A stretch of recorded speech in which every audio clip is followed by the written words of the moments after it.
मेरे पीछे तुसी घर देख रहे हो, एक डबल स्टोरी कोठी देख रहे हो और इस कोठी के बारे जानकारी ये है कि इस कोठी नूं नशेड़ियां ने, इस परिवार दे विच एक शख्स सीगा जो नशा करता सी। उसने अपने नशे की पूर्ति के लिए इस आलीशान 2 मंजिला कोठी नूं खंडर बना दिता। खौफनाक तस्वीर तुसी अगे देखोगे, पौड़ी है उस दे विचों सरिया कड्ढण दे लई सरिया वेच के नशे की पूर्ति की तो पूरी की पूरी पौड़ी जिहड़ी है उसनूं उधेड़ दिता गया। तुसीं देख सकते हो अज इंजैक्शन पे हुए ने, सिगरटां पईयां होईयां ने, बीड़ियां पईयां होईयां ने, तो इस तो अंदाजा लगा सकते। और इसे ही जगह के उत्ते सौंदा सी। फिर उसने एक कतल नूं अंजाम दिता। कतल नूं अंजाम एक बजुर्ग नूं जिहड़ा उसका कतल किया गया। 8 फरवरी 2022 ਨੂੰ ਘਰੋਂ ਨਿਕਲੇ ਆ 10:07 ਤੇ ਇਸ ਗਲੀ 'ਚ ਸਾਨੂੰ ਲਿਖਿਆ ਮੇਰੇ ਕੋਲ ਵੀਡੀਓ ਪਈ ਆ। ਸ਼ਾਮ ਨੂੰ ਜਦੋਂ ਪਤਾ ਲੱਗਾ ਵੀ ਸਾਡੇ ਤਾਇਆ ਜੀ ਲਾਪਤਾ ਹੈ, ਉਹਨਾਂ ਦੀ ਰੇਹੜੀ ਜਿਹੜੀ ਆ ਇੱਥੇ, ਜਦੋਂ ਮੈਂ ਇਸ ਜਗ੍ਹਾ 'ਤੇ ਆਇਆ ਬਾਹਰ ਅਸੀਂ ਲੱਭਦੇ ਰਹੇ ਪੈਲੀਆਂ 'ਚ, ਕਿਉਂਕਿ ਇੱਥੇ ਰੇਲਵੇ ਦਾ ਡੰਪ ਆ ਜਿੱਥੇ ਗੱਡੀਆਂ ਵਾਸ਼ਿੰਗ ਹੁੰਦੀਆਂ। ਸਾਹਮਣੇ ਛਾੜਾ ਸਾਹਿਬ ਗੁਰਦੁਆਰਾ ਆ ਤੇ ਅਸੀਂ ਇੱਥੇ ਸਰਚ ਕੀਤਾ ਪਰ ਸਾਨੂੰ ਕੁਛ ਨਹੀਂ ਲੱਭਾ। ਤਾਂ ਜਦੋਂ ਇਸ ਕੋਠੀ 'ਚ ਆਏ ਆ ਵੀ ਵੀਰਾਨ ਪਈ ਆ, ਸ਼ਾਇਦ ਇੱਥੇ ਨਾ ਕੁਛ ਹੋਵੇ, ਤੇ ਇੱਕ ਨੌਜਵਾਨ ਕੋਈ 30 ਸਾਲ ਦਾ ਮੇਰੇ ਖਿਆਲ ਹੋਏਗਾ, 30-32 ਸਾਲ ਦਾ, ਉਹਦੇ ਆਹ ਕੋਟੀ ਇੱਥੇ ਪਈ ਹੋਈ ਆ। ਇਸ ਕੋਟੀ ਜਿਹੜੀ ਆ ਇਹ ਉਹਨੇ ਉਸ ਵੇਲੇ ਪਾਈ ਹੋਈ ਸੀ ਤੇ ਇਹਦੇ ਉਹ ਥੱਲੜੇ ਪਾਸੇ ਅੱਜ ਵੀ ਖੂਨ ਦੇ ਨਿਸ਼ਾਨ ਹੈਗੇ ਆ। ਉਹਦੇ ਢਿੱਡ ਦੇ ਉੱਤੇ ਖੂਨ ਲੱਗਾ ਸੀਗਾ। ਮੈਂ ਉਹਨੂੰ ਪੁੱਛ ਬੈਠਾ ਵੀ ਇਹ ਤੂੰ ਕੋਟੀ ਪਾਈ ਤੇ ਖੂਨ ਕਿਸ ਤਰ੍ਹਾਂ ਲੱਗਾ? ਉਹ ਕਹਿੰਦਾ ਮੇਰੇ ਪੈਰ ਦੇ ਉੱਤੇ ਸੱਟ ਲੱਗੀ ਆ। ਮੈਨੂੰ ਮਹਿਸੂਸ ਹੋ ਗਿਆ ਵੀ ਉਹ ਨਸ਼ੇ 'ਚ ਧੁੱਤੇ ਆ ਤੇ ਉਹਨੂੰ ਪਤਾ ਨਹੀਂ ਲੱਗ ਰਿਹਾ, ਪਰ ਸਾਨੂੰ ਉਦੋਂ ਅਭਿਆਸ ਪਤਾ ਲੱਗ ਗਿਆ, ਸਾਡੇ ਮਨ ਨੂੰ ਲੱਗ ਗਿਆ ਵੀ ਸਾਡੇ ਤਾਇਆ ਜੀ ਇਹ ਜਹਾਨ 'ਚ ਨਹੀਂ ਰਹੇ। ਅੱਜ ਵੀ ਤੁਸੀਂ ਦੇਖਦੇ ਹੋਣੇ ਕੰਧਾਂ ਦੇ ਉੱਤੇ ਤਾਇਆ ਜੀ ਦੇ ਖੂਨ ਦੇ ਨਿਸ਼ਾਨ ਹੈਗੇ। ਉਹਨਾਂ ਦੀ ਪੱਗ ਸੜੀ ਸਾਨੂੰ ਮਿਲੀ, ਪਰ ਸਾਡਾ ਉਸ ਵੇਲੇ ਇੱਕਦਮ ਰੌਲਾ ਪਾਉਣਾ ਵਾਜਬ ਨਹੀਂ ਸੀ, ਸਾਨੂੰ ਡੈੱਡ ਬੋਡੀ ਨਹੀਂ ਮਿਲ ਰਹੀ ਸੀ। ਆਹ ਦੇਖੋ ਅੱਜ ਵੀ ਪੱਥਰ ਦੇ ਉੱਤੇ ਜਿਹੜਾ ਸਪੋਟ ਬਣੇ ਖੂਨ ਦੇ ਨਿਸ਼ਾਨ ਨੇ, ਕਿਉਂਕਿ ਖੂਨ ਜਿਹੜਾ ਵਾ ਆਪਣਾ ਚਰਬੀ ਜਿਹੜੀ ਉਹ ਜੰਮ ਜਾਂਦੀ ਆ ਤੇ ਉਹ ਖੂਨ ਬਾਅਦ 'ਚੋਂ ਖਤਮ ਨਹੀਂ ਹੁੰਦਾ। ਸਾਨੂੰ ਇੱਥੇ ਖੂਨ ਦੇ ਸਪੋਟ ਮਿਲੇ ਤੇ ਜਦੋਂ ਰਾਤ ਅਸੀਂ ਇੱਥੋਂ ਗਏ ਸੀ ਇੱਥੇ ਕੋਈ ਖੁਦਾਈ ਨਹੀਂ ਹੋਈ ਸੀ, ਇੱਥੇ ਮੂਲੀਆਂ ਤੇ ਪਾਲਕ ਲੱਗੀ ਹੋਈ ਸੀ, ਪਰ ਫਿਰ ਵੀ ਅਸੀਂ ਆਪਣੀ ਸਰਚ ਜਾਰੀ ਰੱਖੀ ਤੇ ਅਸੀਂ ਇੱਕ ਵਾਰੀ ਡੈੱਡ ਬੋਡੀ ਜਿਹੜੀ ਇਹਨੂੰ ਖੁਦਾਈ ਕਰਕੇ ਵੇਖ ਲਈ ਤੇ ਨਾਲ ਹੀ ਅਸੀਂ ਜਿਹੜੇ ਇੱਥੇ ਮੁੰਡੇ ਸੀ ਉਹ ਕਬਜ਼ੇ 'ਚ ਲੈ ਲਏ। 3 ਕੌਣ? ਇੱਕ ਅਰਜਨ ਸਿੰਘ ਜਿਹਨੇ ਮੇਨ ਕਾਤਲ ਜਿਹਦੀ ਇਹ ਕੋਠੀ ਆ, ਤੇ 2 ਮੁੰਡੇ ਸਾਨੂੰ ਉੱਤੋਂ ਮਿਲੇ ਜਿਹਦੀਆਂ ਪੌੜੀਆਂ ਟੁੱਟੀਆਂ ਹੋਈਆਂ, ਉਹ ਪਤਾ ਨਹੀਂ ਕਿਸ ਤਰ੍ਹਾਂ ਉੱਤੇ ਚੜ੍ਹਦੇ ਸੀ। ਸਾਨੂੰ 2 ਬੰਦੇ ਉੱਤੋਂ ਮਿਲੇ, ਉਹਨਾਂ ਨੂੰ ਵੀ ਅਸੀਂ ਫੜ ਲਿਆ। 3 ਬੰਦਿਆਂ ਨੇ ਕਬੂਲਿਆ ਅਸੀਂ ਕਤਲ ਕੀਤਾ।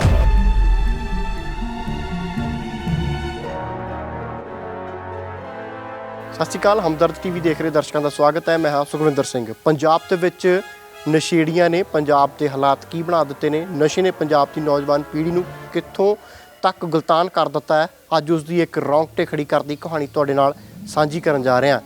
ਮੇਰੇ ਪਿੱਛੇ ਇੱਕ ਤੁਸੀਂ ਘਰ ਦੇਖ ਰਹੇ ਹੋ, ਇੱਕ ਡਬਲ ਸਟੋਰੀ ਕੋਠੀ ਦੇਖ ਰਹੇ ਹੋ ਔਰ ਇਸ ਕੋਠੀ ਦੇ ਬਾਰੇ ਜਾਣਕਾਰੀ ਇਹ ਹੈ ਕਿ ਇਸ ਕੋਠੀ ਨੂੰ ਨਸ਼ੇੜੀਆਂ ਨੇ, ਇਸ ਪਰਿਵਾਰ ਦੇ ਵਿੱਚ ਇੱਕ ਸ਼ਖਸ ਸੀਗਾ ਜੋ ਨਸ਼ਾ ਕਰਦਾ ਸੀ। ਉਸਨੇ ਆਪਣੇ ਨਸ਼ੇ ਦੀ ਪੂਰਤੀ ਦੇ ਲਈ ਇਸ ਆਲੀਸ਼ਾਨ 2 ਮੰਜ਼ਿਲਾ ਕੋਠੀ ਨੂੰ ਖੰਡਰ ਬਣਾ ਦਿੱਤਾ। ਸਭ ਤੋਂ ਪਹਿਲਾਂ ਗੇਟ ਤੇ ਤੁਸੀਂ ਹਾਲਾਤ ਦੇਖ ਰਹੇ ਹੋ, ਗੇਟ ਦੇ ਕਬਜ਼ੇ ਤੱਕ ਉਤਾਰ ਕੇ ਵੇਚ ਦਿੱਤੇ ਗਏ ਨਸ਼ੇ ਦੀ ਪੂਰਤੀ ਦੇ ਲਈ। ਔਰ ਸਭ ਤੋਂ ਖੌਫਨਾਕ ਤਸਵੀਰ ਤੁਸੀਂ ਅੱਗੇ ਦੇਖੋਗੇ, ਪੌੜੀ ਹੈ ਇਹ ਉੱਪਰ ਨੂੰ, ਪੌੜੀ ਕਿਸੇ ਸਮੇਂ ਬੜੇ ਰੀਝ ਦੇ ਨਾਲ ਇਹ ਘਰ ਬਣਾਇਆ ਤਾਂ ਬੜੀ ਰੀਝ ਦੇ ਨਾਲ ਇਸ ਪੌੜੀ ਨੂੰ ਉੱਪਰ ਦੂਸਰੀ ਮੰਜ਼ਿਲ ਤੱਕ ਚਾੜਿਆ ਸੀ, ਪਰ ਉਸ ਦੇ ਵਿੱਚੋਂ ਸਰੀਆ ਕੱਢਣ ਦੇ ਲਈ ਸਰੀਆ ਵੇਚ ਕੇ ਨਸ਼ੇ ਦੀ ਪੂਰਤੀ ਕੀਤੀ ਤਾਂ ਪੂਰੀ ਦੀ ਪੂਰੀ ਪੌੜੀ ਜਿਹੜੀ ਹੈ ਉਸ ਨੂੰ ਉਧੇੜ ਦਿੱਤਾ ਗਿਆ। ਇੱਧਰ ਕੈਮਰਾਮੈਨ ਨੂੰ ਮੈਂ ਕਹੂੰਗਾ, ਬਾਹਰ ਇੱਕ ਵਾਸ਼ਰੂਮ ਸੀਗਾ ਤਾਂ ਜਿੱਥੋਂ ਵੀ ਕੰਧਾਂ ਪਾੜੀਆਂ ਗਈਆਂ, ਪਾਟ ਹੋ ਸਕੀਆਂ, ਜਿੱਥੋਂ ਲੋਹਾ ਮਿਲਦਾ ਗਿਆ ਨਸ਼ੇ ਦੀ ਪੂਰਤੀ ਦੇ ਲਈ, ਉੱਥੋਂ ਲੋਹੇ ਨੂੰ ਕੱਢ ਕੇ ਵੇਚਿਆ ਗਿਆ ਤਾਂ ਫਿਰ ਉਸ ਦੀ ਵਰਤੋਂ, ਉਹਨਾਂ ਪੈਸਿਆਂ ਦੀ ਵਰਤੋਂ ਨਸ਼ੇ ਦੀ ਪੂਰਤੀ ਲਈ ਕੀਤੀ। ਦਰਵਾਜ਼ਾ, ਮੇਨ ਐਂਟਰੈਂਸ, 2 ਦਰਵਾਜ਼ੇ, ਦੋਨਾਂ ਦੇ ਵਿੱਚ ਚੁਗਾਠਾਂ ਤੱਕ ਵੇਚ ਦਿੱਤੀਆਂ ਗਈਆਂ, ਦਰਵਾਜ਼ੇ ਤੱਕ ਨਹੀਂ ਨੇ ਨਾਲ। ਇਸੇ ਤਰੀਕੇ ਦੇ ਨਾਲ ਤੁਸੀਂ ਜਦੋਂ ਇਸ ਐਂਟਰੀ ਦੇ ਵਾਲੇ ਪਾਸੇ ਦੇਖੋਗੇ ਤਾਂ ਇੱਧਰ ਵੀ ਸੇਮ ਪੂਰੀ ਦੀ ਪੂਰੀ ਚੁਗਾਠ ਜਿਹੜੀ ਹੈ, ਹੋ ਸਕਦਾ ਲੋਹੇ ਦੀ ਹੋਵੇ, ਉਸ ਨੂੰ ਵੇਚ ਦਿੱਤਾ ਗਿਆ। ਕਿਚਨ ਦੀ ਸਾਹਮਣੇ ਗ੍ਰਿਲ ਸੀਗੀ ਜਿਹੜੀ, ਉਸ ਨੂੰ ਵੇਚ ਦਿੱਤਾ ਗਿਆ। ਇਹ ਰਸਤਾ ਸੀਗਾ ਜਿਹੜਾ ਦੂਸਰੀ ਮੰਜ਼ਿਲ ਨੂੰ ਜੋੜਦਾ ਸੀ, ਪਰ ਅੱਜ ਇਸ ਰਸਤੇ ਦੇ ਉੱਤੇ ਕੁਝ ਵੀ ਨਹੀਂ ਹੈ, ਪੌੜੀ ਨਹੀਂ ਹੈ, ਕਿਉਂਕਿ ਵਿੱਚੋਂ ਸਰੀਆਂ ਕੱਢ ਕੇ ਵੇਚ ਦਿੱਤਾ ਗਿਆ। ਕੰਧਾਂ ਤੱਕ ਪਾੜ ਦਿੱਤੀਆਂ ਗਈਆਂ। ਮੈਂ ਕੈਮਰਾਮੈਨ ਨੂੰ ਕਹੂੰਗਾ ਕਿ ਤਸਵੀਰਾਂ ਲਗਾਤਾਰ ਦਿਖਾਇਓ। ਔਰ ਇਸ ਪੂਰੇ ਘਟਨਾਕ੍ਰਮ ਦੇ ਪਿੱਛੇ ਇੱਕ ਕਤਲ ਦੀ ਵਾਰਦਾਤ ਵੀ ਛਿਪੀ ਹੈ। ਇਹਨਾਂ ਨਸ਼ੇੜੀਆਂ ਨੇ ਇੱਕ ਬਜ਼ੁਰਗ ਨੂੰ ਲੁੱਟਿਆ ਤੇ ਉਸ ਨੂੰ ਮਾਰ ਕੇ ਇਸੇ ਕੋਠੀ ਦੀ ਪਿਛਲੇ ਪਾਸੇ ਦਫਨ ਕਰ ਦਿੱਤਾ ਸੀ। ਉਹ ਪਰਿਵਾਰ ਵੀ ਅੱਜ ਸਾਡੇ ਨਾਲ, ਉਹਨਾਂ ਨਾਲ ਵੀ ਗੱਲਬਾਤ ਕਰਾਂਗੇ। ਤੁਸੀਂ ਰਸੋਈ ਦੇ ਹਾਲਾਤ ਦੇਖ ਸਕਦੇ ਹੋ, ਟੂਟੀਆਂ ਜਿਹੜੀਆਂ ਸੀਗੀਆਂ ਉਹ ਨਹੀਂ ਛੱਡੀਆਂ ਗਈਆਂ। ਇੱਥੋਂ ਤੱਕ ਕਿ ਸਵਿੱਚਾਂ ਦੇ ਵਿੱਚ ਜੋ ਵੀ ਲੋਹੇ ਦੀ ਜਿੰਨੀ ਕੁ ਵੀ ਵਰਤੋਂ ਹੁੰਦੀ ਹੈ, ਪਿੱਛੇ ਜਿਹੜੀਆਂ ਸ਼ੀਟਾਂ ਲੱਗਦੀਆਂ ਨੇ ਬੈਕ ਦੇ ਉੱਤੇ, ਉਹ ਵੇਚ ਦਿੱਤੀਆਂ ਗਈਆਂ। ਇਹਨਾਂ ਨੂੰ ਜੋ ਕੁੰਡੇ ਦਰਵਾਜ਼ੇ ਸੀਗੇ ਉਹ ਸਾਰੇ ਤੋੜ ਕੇ ਵੇਚ ਦਿੱਤੇ ਗਏ, ਔਰ ਸਿਰਫ ਤੇ ਸਿਰਫ ਨਸ਼ੇ ਦੀ ਪੂਰਤੀ ਦੇ ਲਈ। ਤਾਂ ਪੰਜਾਬ ਦੇ ਹਾਲਾਤ ਤੁਸੀਂ ਅੰਦਾਜ਼ਾ ਲਗਾ ਸਕਦੇ ਹੋ ਕਿ ਕਿਸ ਖੌਫਨਾਕ ਮੰਜ਼ਰ ਦੇ ਵਿੱਚੋਂ ਪੰਜਾਬ ਦੇ ਅੱਜ ਹਾਲਾਤ ਲੰਘ ਰਹੇ ਨੇ। ਤੁਸੀਂ ਦੇਖੋ, ਬੀਮ ਪਿਆ ਹੁੰਦਾ ਇੱਥੇ, ਬੀਮ ਦੇ ਵਿੱਚ ਸਰੀਆ ਹੁੰਦਾ, ਤਾਂ ਉੱਥੋਂ ਵੀ ਸਰੀਆ ਕੰਧ ਪਾੜ ਕੇ ਕੱਢ ਲਿਆ ਗਿਆ। ਆਹ ਦਰਵਾਜ਼ੇ ਦੇ ਨਾਲ ਸਵਿੱਚ ਬੋਰਡ ਸੀਗਾ, ਉਹ ਵੀ ਇੱਥੋਂ ਕੱਢ ਕੇ ਵੇਚ ਦਿੱਤਾ ਗਿਆ।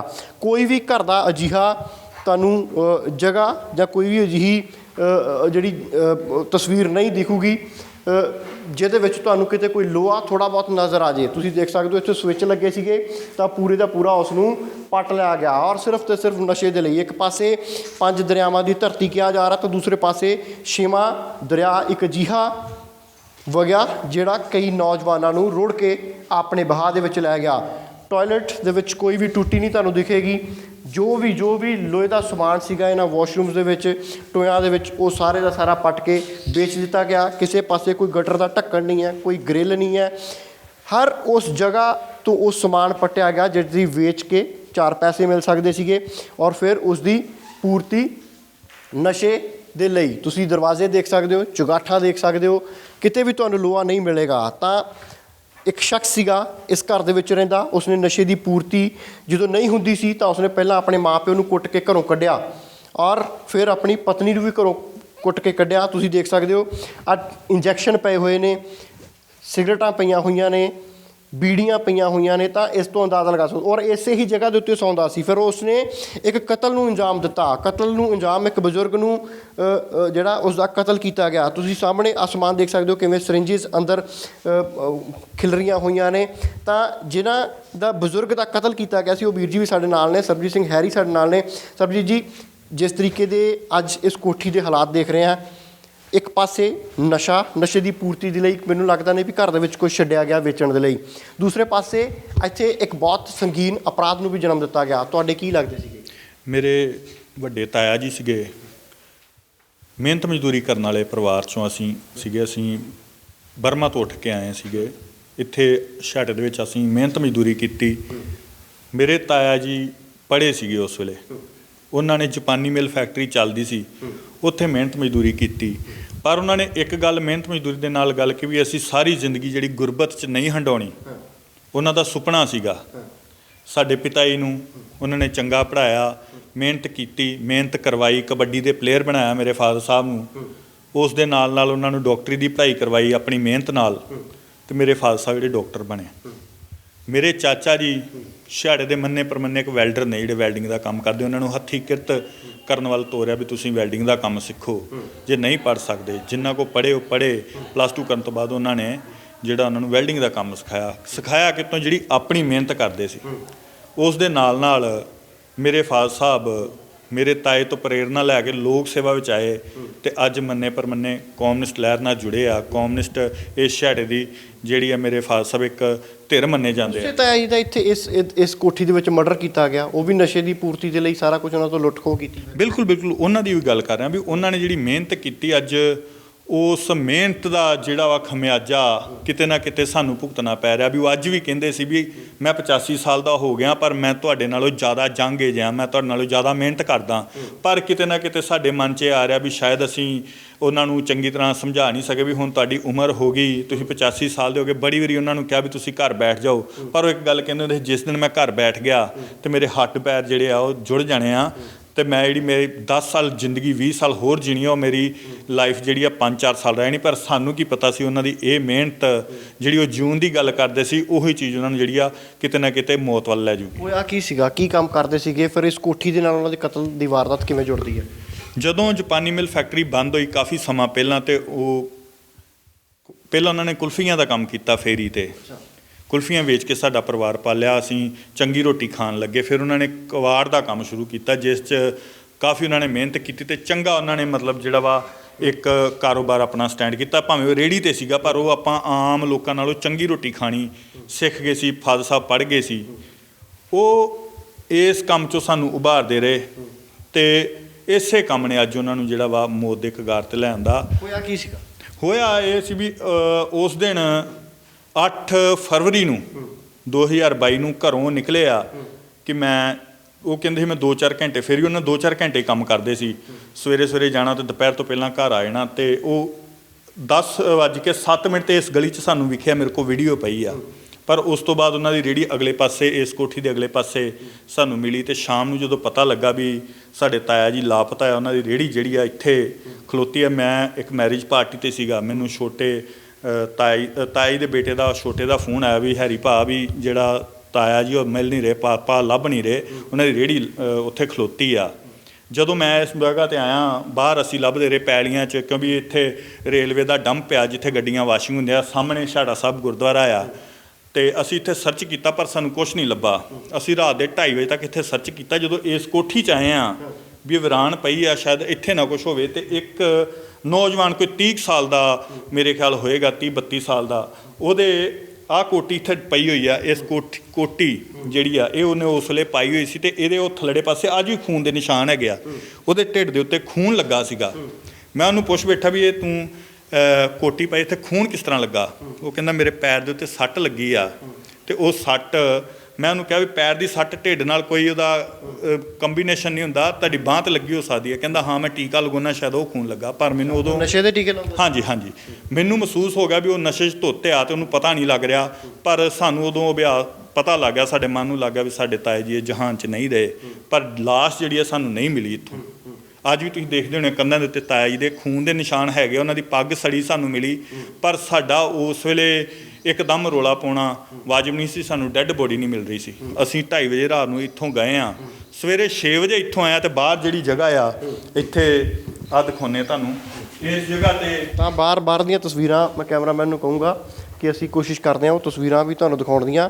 ਇਸ ਕੋਠੀ ਦੇ ਵਿੱਚ ਕਤਲ ਦੀ ਵਾਰਦਾਤ ਨੂੰ ਅੰਜਾਮ ਇਹਨਾਂ ਦੇ ਮੁਤਾਬਕ ਦਿੱਤਾ ਗਿਆ, ਔਰ ਇਸ ਜਗ੍ਹਾ ਦੇ ਉੱਤੇ ਇੱਥੇ ਹੀ। ਹਾਂਜੀ ਬਿਲਕੁਲ, ਆਹ ਦੇਖੋ ਅੱਜ ਵੀ ਪੱਥਰ ਦੇ ਉੱਤੇ ਜਿਹੜਾ ਸਪੋਟ ਬਣੀ ਹੈ ਖੂਨ ਦੇ ਨਿਸ਼ਾਨ ਨੇ, ਕਿਉਂਕਿ ਖੂਨ ਜਿਹੜਾ ਵਾ ਆਪਣਾ ਚਰਬੀ ਜਿਹੜੀ ਉਹ ਜੰਮ ਜਾਂਦੀ ਆ, ਤੇ ਉਹ ਖੂਨ ਬਾਅਦ ਚੋਂ ਖਤਮ ਨਹੀਂ ਹੁੰਦਾ। ਸਾਨੂੰ ਇੱਥੇ ਖੂਨ ਦੇ ਸਪੋਟ ਮਿਲੇ। ਤੇ ਜਦੋਂ ਰਾਤ ਅਸੀਂ ਇੱਥੋਂ ਗਏ ਸੀਗੇ, ਇੱਥੇ ਕੋਈ ਖੁਦਾਈ ਨਹੀਂ ਹੋਈ ਸੀ। ਇੱਥੇ ਮੂਲੀਆਂ ਤੇ ਪਾਲਕ ਲੱਗੀ ਹੋਈ ਸੀ। ਗੱਲ ਇਹ ਆ ਵੀ ਜਿਹੜਾ ਆਦਮੀ ਆਪਣੇ ਪੈਰ ਨਹੀਂ ਧੋਂਦਾ, ਮੂੰਹ ਨਹੀਂ ਧੋਂਦਾ, ਉਹ ਮੂਲੀਆਂ ਤੇ ਪਾਲਕ ਕਿਉਂ ਬੀਜੇਗਾ? ਪਰ ਇਸ ਜਗ੍ਹਾ 'ਤੇ ਜਦੋਂ ਰਾਤ ਖੁਦਾਈ ਨਹੀਂ ਹੋਈ, ਸਵੇਰੇ ਆਏ ਸੀ ਤੇ ਖੁਦਾਈ ਹੋਈ ਸੀ। ਤੇ ਅਸੀਂ ਉਸੇ ਟਾਈਮ ਪ੍ਰਸ਼ਾਸਨ ਨੂੰ ਫੋਨ ਕੀਤਾ, ਤੇ ਪ੍ਰਸ਼ਾਸਨ ਨੇ ਆਉਣ ਤੱਕ ਥੋੜ੍ਹੀ ਦੇਰੀ ਕੀਤੀ, ਪਰ ਆ ਗਿਆ। ਪਰ ਫਿਰ ਵੀ ਅਸੀਂ ਆਪਣੀ ਸਰਚ ਜਾਰੀ ਰੱਖੀ, ਤੇ ਅਸੀਂ ਇੱਕ ਵਾਰੀ ਡੈੱਡ ਬੋਡੀ ਜਿਹੜੀ ਇਹਨੂੰ ਖੁਦਾਈ ਕਰਕੇ ਵੇਖ ਲਈ। ਤੇ ਜਦੋਂ ਸਾਨੂੰ ਉਹਨਾਂ ਦੀ ਕੋਟੀ ਵਿਖੀ, ਫਿਰ ਅਸੀਂ ਖੁਦਾਈ ਬੰਦ ਕਰ ਦਿੱਤੀ। ਫਿਰ ਪੁਲਿਸ ਦਾ ਕੰਮ ਸੀਗਾ, ਤੇ ਨਾਲ ਹੀ ਅਸੀਂ ਜਿਹੜੇ ਇੱਥੇ ਮੁੰਡੇ ਸੀ ਉਹ ਕਬਜ਼ੇ 'ਚ ਲੈ ਲਏ। ਕੌਣ ਸੀਗੇ ਜੀ? ਇੱਕ ਅਰਜਨ ਸਿੰਘ ਜਿਹਨੇ ਮੇਨ ਕਾਤਲ, ਜਿਹਦੀ ਇਹ ਕੋਠੀ ਆ, ਤੇ 2 ਮੁੰਡੇ ਸਾਨੂੰ ਉੱਤੋਂ ਮਿਲੇ ਜਿਹਦੀਆਂ ਪੌੜੀਆਂ ਟੁੱਟੀਆਂ ਹੋਈਆਂ। ਉਹ ਪਤਾ ਨਹੀਂ ਕਿਸ ਤਰ੍ਹਾਂ ਉੱਤੇ ਚੜ੍ਹਦੇ ਸੀ। ਸਾਨੂੰ 2 ਬੰਦੇ ਉੱਤੋਂ ਮਿਲੇ, ਉਹਨਾਂ ਨੂੰ ਵੀ ਅਸੀਂ ਫੜ ਲਿਆ। 3 ਬੰਦਿਆਂ ਨੇ ਕਬੂਲਿਆ ਅਸੀਂ ਕਤਲ ਕੀਤਾ। ਪਹਿਲਾਂ ਤੇ ਮੰਨਦੇ ਨਹੀਂ ਸੀ, ਪਰ ਕਤਲ ਕੀਤਾ। ਅੱਜ ਪੰਜਾਬ ਦੇ ਹਾਲਾਤ ਤੁਸੀਂ ਦੇਖ ਰਹੇ ਹੋ, ਪੰਜਾਬ ਸਰਕਾਰ ਕਹਿ ਰਹੀ ਅਸੀਂ ਨਸ਼ਾ ਬੰਦ ਕਰ ਰਹੇ ਹਾਂ। ਪਹਿਲਾਂ ਪਿਛਲੀ ਸਰਕਾਰ ਸੀ ਉਸ ਵੇਲੇ, ਪਰ ਜਿਹੜੀ ਅਗਲੀ ਸਰਕਾਰ ਚੰਗੇ ਲੋਕਾਂ ਨੇ ਚੰਗੀ ਨੀਅਤ ਨਾਲ ਤੇ ਚੰਗੇ ਵਾਅਦਿਆਂ ਕਰਕੇ ਚੁਣੀ ਸੀ। ਅੱਜ ਉਹ ਸਰਕਾਰ ਕਹਿੰਦੀ ਆ ਵੀ ਅਸੀਂ ਨਸ਼ਾ ਬੰਦ ਕਰ ਰਹੇ ਹਾਂ। ਪਰ ਮੈਂ ਪੰਜਾਬ 'ਚ ਦਾਅਵੇ ਨਾਲ ਇੱਕ ਗੱਲ ਕਹਿਣਾ ਕਿ ਤੁਸੀਂ ਜਿੰਨੇ ਵੀ ਹੁਣ ਜਿਹੜੇ ਨਸ਼ੇ ਨਾਲ ਮਰ ਰਹੇ ਆ, ਉਹ ਨਸ਼ੇ ਦੀ ਘਾਟ ਕਰਕੇ ਨਹੀਂ ਮਰ ਰਹੇ, ਉਹ ਓਵਰਡੋਜ਼ ਕਰਕੇ ਮਰ ਰਹੇ ਆ। ਨਿੱਤ ਦਿਨ 5 ਤੋਂ 6 ਨੌਜਵਾਨ ਸਾਡੇ ਹੀ ਭੈਣ ਭਰਾ ਆ। ਅਸੀਂ ਇਹਨੂੰ ਵੀ ਨਹੀਂ ਨਕਾਰੇ ਕਰਦੇ, ਇਹ ਵੀ ਸਾਡਾ ਭੈਣ ਭਰਾ ਸੀ। ਕਿਸੇ ਵੇਲੇ ਕਤਰ 'ਚ ਕੰਮ ਕਰਦਾ ਸੀ, ਕਤਰ ਦੇ ਵਿੱਚ ਕੰਮ ਕਰਕੇ ਚੰਗਾ ਉਹਨੇ ਪੈਸਾ ਕਮਾਇਆ। ਲੋਕਡਾਊਨ ਦੇ ਵਿੱਚ ਇੱਥੇ ਆ ਗਿਆ, ਲੋਕਡਾਊਨ 'ਚ ਫਸ ਗਿਆ। ਉਹ ਪੈਸਾ ਗਲਤ ਸੰਗਤ ਚਲੇ ਗਿਆ। ਗਲਤ ਸੰਗਤ 'ਚ ਚਲੇ ਕੇ ਕਿੱਡੀ ਖੂਬਸੂਰਤ ਉਹਦੀ ਘਰ ਦੀ ਸੀ, ਕਿੱਡਾ ਉਹਦਾ ਸੋਹਣਾ ਬੱਚਾ ਸੀ, ਮਾਂ-ਬਾਪ ਕਿੰਨੇ ਅੱਛੇ ਹੋਣਗੇ। ਕਿੱਥੇ ਗਏ ਨੇ ਉਹ ਛੱਡ ਕੇ ਚਲੇ ਗਏ। ਇਹਦੇ ਨਸ਼ੇ ਕਰਕੇ ਛੱਡ ਕੇ ਚਲੇ ਗਏ। ਅੱਜ ਇਹ ਘਰ ਜਿੱਥੇ ਹੱਸਦਾ ਵਸਦਾ ਸੀ, ਜੇ ਖੰਡਰ ਬਣ ਗਿਆ। ਕੋਈ ਜਿੱਥੇ ਲੋਕੀ ਚਾਵਾਂ ਨਾਲ ਆਉਂਦੇ ਸੀ, ਕੋਈ ਭੈਣ ਭਰਾ ਮਿਲਣ ਆਉਂਦਾ ਸੀ, ਅੱਜ ਇੱਥੇ ਜਾਨਵਰ ਵੀ ਜਿਹੜਾ ਆਉਣ ਤੋਂ ਡਰਦਾ। ਸਾਹਮਣੇ ਕੈਮਰਾਮੈਨ ਨੂੰ ਕਹੂੰਗਾ ਕਿ ਛੱਤ ਦਿਖਾਇਓ। ਇਹ ਛੱਤ ਦਾ ਤੁਸੀਂ ਅੰਦਾਜ਼ਾ ਲਗਾ ਸਕਦੇ ਹੋ ਹੈਰੀ ਜੀ, ਜਿਸ ਤਰੀਕੇ ਦੇ ਨਾਲ ਕੋਈ ਲੋਹਾ ਛੱਤ ਦੇ ਵਿੱਚ ਵੀ ਜਿੱਥੋਂ ਮਿਲਿਆ ਉਹ ਵੀ ਪੱਟ ਕੇ ਵੇਚ ਦਿੱਤਾ। ਬਿਲਕੁਲ ਜੀ ਬਿਲਕੁਲ। ਉਹਨੇ ਇੱਥੋਂ ਤੱਕ ਕਿ ਟੂਟੀਆਂ, ਇਹ ਤਾਂ ਇੱਕ ਮਹਿੰਗੀ ਚੀਜ਼ ਸੀ। ਟੂਟੀਆਂ ਕੋਈ 100-200 ਰੁਪਏ ਦੀ ਟੂਟੀ ਹੋਏਗੀ, ਉਹ ਵੀ ਘਰ ਦੇ ਵਿੱਚ ਨਹੀਂ ਛੱਡੀ। ਕੋਈ ਕਿੱਲ ਨਹੀਂ ਛੱਡਿਆ। ਘਰ ਦਾ ਜਿਹੜਾ ਜ਼ਰਾ ਨੇ ਜਿਹੜਾ ਵਾ ਤੋੜ ਭੰਨ ਕੇ ਉਹਦੇ 'ਚੋਂ ਲੋਹਾ ਕੱਢ ਕੇ ਵੇਚ ਦਿੱਤਾ। ਅੱਜ ਪੰਜਾਬ ਜਿਹੜਾ ਵਾ ਉਹ ਸਥਿਤੀ 'ਚ ਆ ਵੀ ਜਿੱਥੇ ਲੋਕ ਜਿਹੜੇ ਨਸ਼ੇ ਨਾਲ ਗ੍ਰਸਤ ਹੋ ਗਏ। ਤੇ ਨਸ਼ਾ ਦਿੱਤਾ ਕਿਹਨਾਂ ਨੇ? ਇਹ ਕਤਲ ਦਾ ਜ਼ਿੰਮੇਵਾਰ ਮੈਂ ਅਰਜਨ ਸਿੰਘ ਨਹੀਂ ਕਹਿੰਦਾ, ਮੈਂ ਸਮੇਂ ਦੀਆਂ ਸਰਕਾਰਾਂ, ਸਮੇਂ ਦੇ ਹਾਕਮ ਤੇ ਜਿਹੜੇ ਸਾਡੇ ਤੇ ਰਾਜ ਕਰ ਰਹੇ। ਇਹ ਉਹਨਾਂ ਦਾ ਨਤੀਜਾ। ਅੱਜ ਸਾਡੇ ਤਾਇਆ ਜੀ ਇਸ ਜਹਾਨ ਤੋਂ ਚਲੇ ਗਏ। ਨਸ਼ਾ ਲਿਆਂਦਾ ਕਿੰਨੇ, ਨਸ਼ਾ ਵਿਕਾਇਆ ਕਿੰਨੇ। ਅੱਜ ਵੀ ਬੜੇ ਵੱਡੇ ਪੱਧਰ 'ਤੇ ਆਮ ਆਦਮੀ ਪਾਰਟੀ ਸਰਕਾਰ ਆ ਗਈ।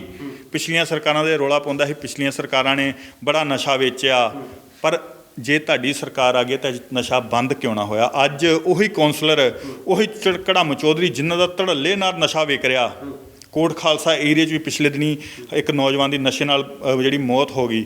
ਜਿਹੜੇ ਕੌਂਸਲਰ ਆਮ ਆਦਮੀ ਪਾਰਟੀ 'ਚ ਆ ਰਹੇ ਆ, ਮੈਂ ਸ਼ਰੇਆਮ ਕਹਿੰਦਾ, ਜਿਹੜੇ ਕੌਂਸਲਰ ਆਮ ਆਦਮੀ ਪਾਰਟੀ 'ਚ ਆਣ ਕੇ MLA ਨਾਲ ਹੱਥ ਰਲਾ ਕੇ ਅੱਜ ਵੀ ਸਾਡੇ ਨੌਜਵਾਨਾਂ ਨੂੰ ਜਿਹੜੀ ਆ ਮੌਤ ਵੰਡ ਰਹੇ ਆ। ਅਤੇ ਸਾਡੇ ਨੌਜਵਾਨ ਕੋਈ ਨਹਿਰ ਦੇ ਕੰਢੇ, ਕੋਈ ਸ਼ਮਸ਼ਾਨ ਘਾਟਾਂ ਦੇ ਵਿੱਚ, ਕੋਈ ਕੂੜੇਦਾਨ ਦੇ ਉੱਤੇ, ਕੋਈ ਜਿਹੜੀਆਂ ਰੂੜੀਆਂ ਉਹਨਾਂ ਦੇ ਉੱਤੇ ਸਾਨੂੰ ਉਹਨਾਂ ਦੀਆਂ ਲਾਸ਼ਾਂ ਮਿਲੀਆਂ। ਨਿੱਤ ਦਿਨ ਰੇਸ਼ੋ ਜਿਹੜੀ ਕਾਊਂਟ ਹੁੰਦੀ ਆ ਉਹ 5 ਤੋਂ 6 ਨੌਜਵਾਨਾਂ ਦੀ। ਅਤੇ ਪਤਾ ਨਹੀਂ ਪੰਜਾਬ 'ਚ ਇਹੋ ਜਿਹੇ ਮਕਾਨ, ਇਹੋ ਜਿਹੇ ਖੰਡਰ ਮਕਾਨ, ਇਹੋ ਜਿਹੀਆਂ ਕਿੰਨੀਆਂ ਥਾਵਾਂ ਜਿੱਥੇ ਸਾਡੇ ਭੈਣ ਭਰਾ ਰੋਜ਼ ਨਸ਼ੇ ਦੀ ਪੂਰਤੀ ਲਈ। ਕੋਠੀ ਜਿਸ ਤਰੀਕੇ ਨਾਲ ਲੱਗ ਰਹੀ, ਬੜੇ ਰੀਝ ਨਾਲ ਬਣਾਈ ਹੋਊਗੀ, ਬੜਾ ਇੱਕ ਪੈਸਾ ਲੱਗ ਰਿਹਾ, ਥੱਲੇ ਪਲੇਟਾਂ ਲੱਗੀਆਂ ਨੇ, ਪੂਰੀ ਜਿਹੜੀ ਹੈ ਹਰ ਪਾਸਿਓਂ ਇਹਨੂੰ ਸ਼ਿੰਗਾਰਨ ਦੀ ਕੋਸ਼ਿਸ਼ ਕੀਤੀ। ਕਿੰਨੇ ਕੁ ਦੀ ਕੋਠੀ ਹੋਊਗੀ ਉਸ ਸਮੇਂ?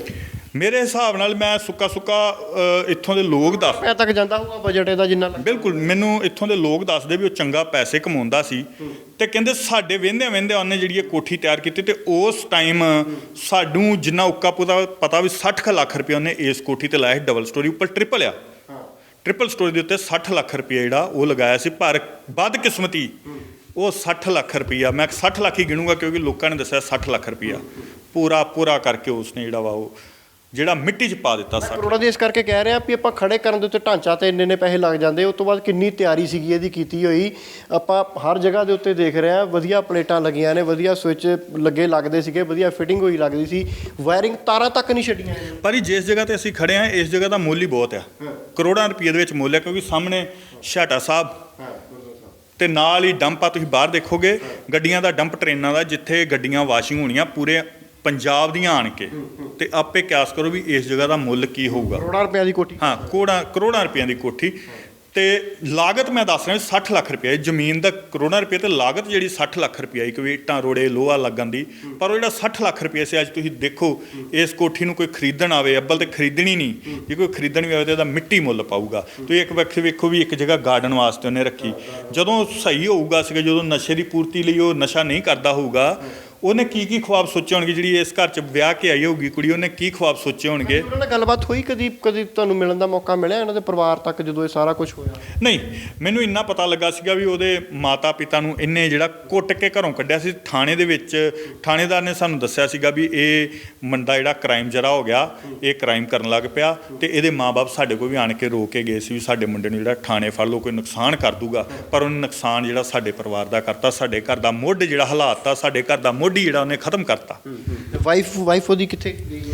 ਮੈਨੂੰ ਇਹਨਾਂ ਬਾਰੇ ਨਹੀਂ ਪਤਾ। ਦੇਖੋ, ਜਿਹੜੀ ਚੀਜ਼ ਬਾਰੇ ਨਹੀਂ ਪਤਾ, ਕਹਿੰਦੇ ਡਿਵੋਰਸ ਹੋ ਗਿਆ ਜਾਂ ਛੱਡ ਕੇ ਚਲੇ ਗਏ। ਅਤੇ ਹੁਣ ਹਾਲਾਤ ਜਿਹੋ ਜਿਹੇ ਹੋ ਗਏ ਤੁਹਾਨੂੰ ਪਤਾ, ਉਹ ਵਿਚਾਰੀ ਪਤਾ ਨਹੀਂ ਅੱਜ ਕਿੱਥੇ ਹੋਊਗੀ।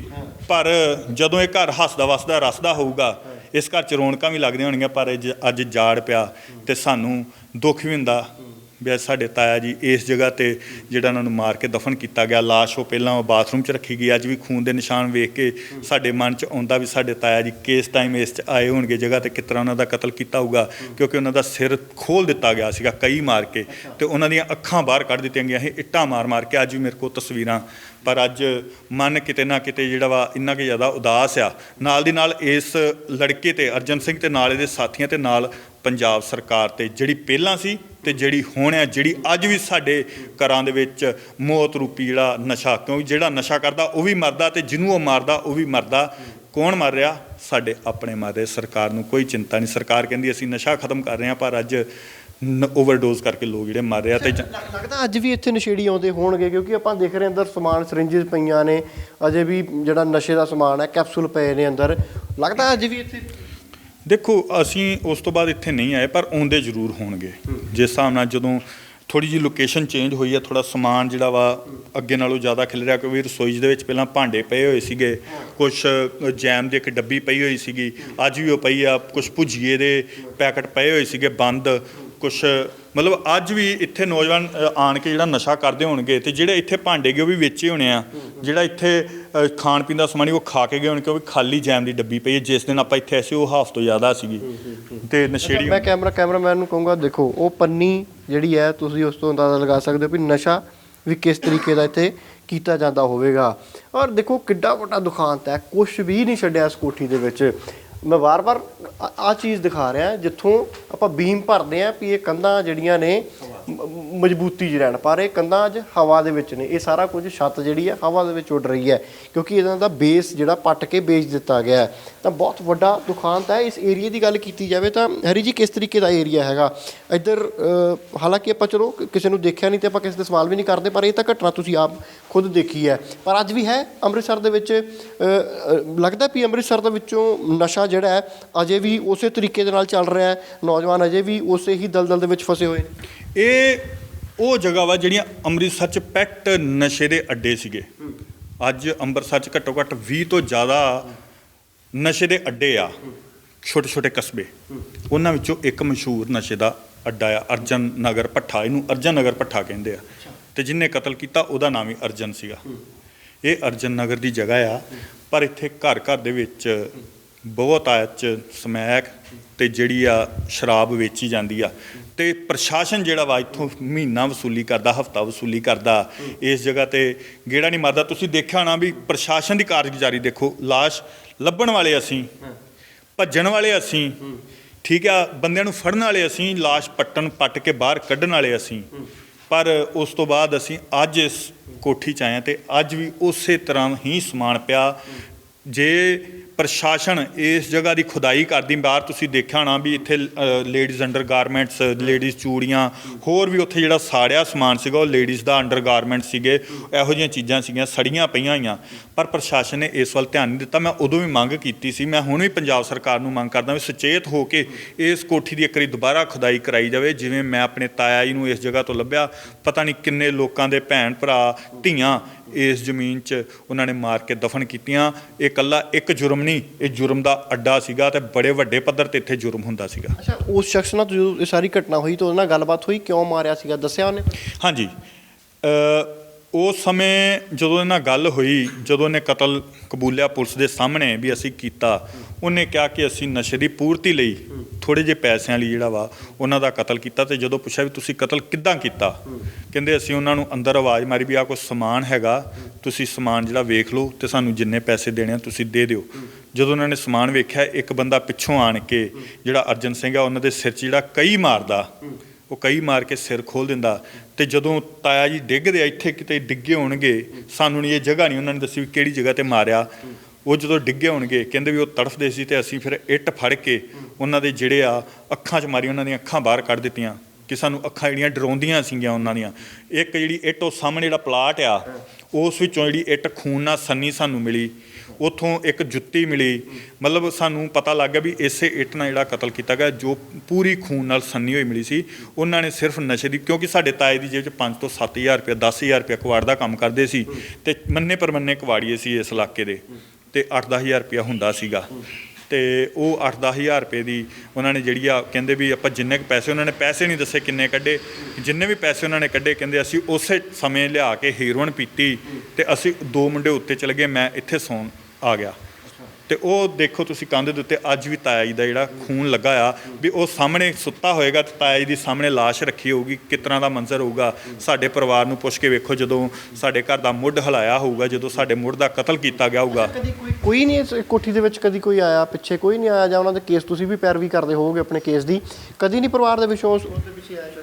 ਨਹੀਂ, ਉਸ ਪਰਿਵਾਰ ਦਾ ਕੋਈ ਨਾ ਤਾਂ ਕਚਹਿਰੀ 'ਚ ਸਾਨੂੰ ਕਦੀ ਮਿਲਿਆ ਵੀ ਉਹਦੇ ਪਿੱਛੇ ਵੀ ਉਹਦੀ ਜ਼ਮਾਨਤ ਜਾਂ ਕੁਛ ਹੋਰ, ਤੇ ਨਾ ਹੀ ਮੈਨੂੰ ਇਹ ਵੀ ਲੱਗਿਆ ਉਹਦੇ ਮਾਂ-ਬਾਪ ਕਹਿ ਗਏ ਸੀ, ਆਪ ਥਾਣੇ 'ਚ ਕਹਿ ਗਏ ਸੀ ਇਸ ਨੂੰ ਜਿਹੜਾ ਵਾ ਤੁਸੀਂ ਥਾਣੇ 'ਚ ਬੰਦ ਕਰ ਦਿਓ, ਜੇਲੇ ਲੈ ਜਾਓ ਇਹਨੂੰ, ਇਹ ਨਸ਼ਾ ਕਰਦਾ, ਇਹ ਇਹੋ ਜਿਹੀ ਕੰਡੀਸ਼ਨ 'ਚ ਪਹੁੰਚ ਗਿਆ ਸਾਡਾ ਵੀ ਕਤਲ ਕਰ ਸਕਦਾ। ਉਹਦੇ ਮਾਂ-ਬਾਪ ਇੱਥੋਂ ਇਸੇ ਕਰਕੇ ਛੱਡ ਕੇ ਚਲੇ ਗਏ, ਜਿਹਦੀ ਘਰ ਦੀ ਇਸੇ ਗਮ 'ਚ ਇੱਥੋਂ ਚਲੇ ਗਈ ਵੀ ਮੈਨੂੰ ਸਾਡਾ ਕਤਲ ਕਰ ਸਕਦਾ। ਲੁੱਟ ਖੋਹ ਕਰਨ ਦੇ ਚੱਕਰ 'ਚ ਇਹਦੀ ਛੋਟੀ ਜਿਹੀ ਬੇਟੀ ਜਿਹੜੀ 2-2.5 ਸਾਲ ਦੀ 3 ਸਾਲ ਦੀ ਹੋਊਗੀ, ਉਹ ਵੀ ਇਸੇ ਕਰਕੇ ਇਸੇ ਡਰ ਤੋਂ ਇੱਥੋਂ ਚਲੇ ਗਏ। ਗੱਲਬਾਤ ਕਰਨ ਲਈ ਧੰਨਵਾਦ। ਤਾਂ ਇਹ ਹੈ ਪੰਜਾਬ ਦੀ ਖੌਫਨਾਕ ਤਸਵੀਰ, ਇਹ ਹੈ ਅੰਮ੍ਰਿਤਸਰ ਦੀ ਉਹ ਖੌਫਨਾਕ ਖੰਡਰ ਬਣੀ, ਨਸ਼ੇੜੀਆਂ ਦਾ ਅੱਡਾ ਬਣੀ, ਉਹ ਰਹੱਸਮਈ ਕੋਠੀ ਮੈਂ ਕਹਿ ਸਕਦਾ, ਜਾਂ ਡਰਾਵਣੀ ਕੋਠੀ ਕਹਿ ਸਕਦਾ, ਜਿਸ ਨੂੰ ਦੇਖ ਕੇ ਇੱਕ ਵਾਰ ਇਨਸਾਨ ਦੀ ਰੂਹ ਕੰਬ ਜਾਂਦੀ ਹੈ ਕਿ ਅੱਜ ਨਸ਼ੇ ਨੇ ਪੰਜਾਬ ਦੇ ਹਾਲਾਤ ਕੀ ਬਣਾ ਦਿੱਤੇ ਨੇ। ਨਾ ਕਿਸੇ ਮਿਹਨਤ ਨਾਲ ਬਣਾਈ ਚੀਜ਼ ਦੀ ਵੈਲਿਊ ਰਹਿ ਗਈ ਹੈ ਤੇ ਨਾ ਹੀ ਇਨਸਾਨੀਅਤ ਦੀ ਵੈਲਿਊ ਰਹਿ ਗਈ ਹੈ। ਨਸ਼ੇ ਦੇ ਲਈ ਕਤਲ ਹੋ ਰਹੇ ਨੇ, ਨਸ਼ੇ ਦੇ ਲਈ ਕਰੋੜਾਂ ਰੁਪਇਆਂ ਦੀਆਂ ਘਰਾਂ ਨੂੰ ਤੋੜ ਫੋੜ ਕੇ ਵਿੱਚੋਂ ਸਰੀਆ ਕੱਢ ਕੇ ਵੇਚ ਕੇ ਆਪਣੇ ਨਸ਼ੇ ਦੀ ਪੂਰਤੀ ਕੀਤੀ ਜਾ ਰਹੀ ਹੈ। ਤਾਂ ਸਵਾਲ ਪੰਜਾਬ ਸਰਕਾਰ ਨੂੰ ਕਿ ਆਖਰ ਕਦੋਂ ਇਹ ਨਸ਼ਾ ਬੰਦ ਹੋਵੇਗਾ, ਕਦੋਂ ਪੰਜਾਬ ਦੀ ਨੌਜਵਾਨ ਪੀੜ੍ਹੀ ਇਸ ਨਸ਼ੇ ਦੀ ਦਲਦਲ ਚੋਂ ਬਾਹਰ ਆਵੇਗੀ। ਇਹਨਾਂ ਦੇ ਸਵਾਲ ਅਸੀਂ ਲਗਾਤਾਰ ਉਡੀਕਾਂਗੇ, ਜਵਾਬ ਪੰਜਾਬ ਸਰਕਾਰ ਦੇਣਾ ਬਣਦਾ ਹੈ। ਦੇਖਦੇ ਹਾਂ ਕਿ ਆਉਣ ਵਾਲੇ ਸਮੇਂ ਦੇ ਵਿੱਚ ਪੰਜਾਬ ਸਰਕਾਰ ਨਸ਼ੇ ਦੇ ਖਿਲਾਫ ਕਿਸ ਤਰੀਕੇ ਦਾ ਐਕਸ਼ਨ ਲੈਂਦੀ ਹੈ। ਹਾਲਾਂਕਿ ਲਗਾਤਾਰ ਪਿੰਡਾਂ ਦੇ ਵਿੱਚ ਛਾਪੇਮਾਰੀ ਹੁੰਦੀ ਹੈ, ਪਰ ਵੱਡੇ ਮਗਰਮੱਛ ਅੱਜ ਵੀ ਜੇਲ੍ਹਾਂ ਦੀਆਂ ਸਲਾਖਾਂ ਤੋਂ ਬਾਹਰ ਨੇ। ਕੈਮਰਾਮੈਨ ਨਰੇਸ਼ ਦੇ ਨਾਲ ਸੁਖਵਿੰਦਰ ਸਿੰਘ, ਹਮਦਰਦ TV, ਛਿਆਟਾ।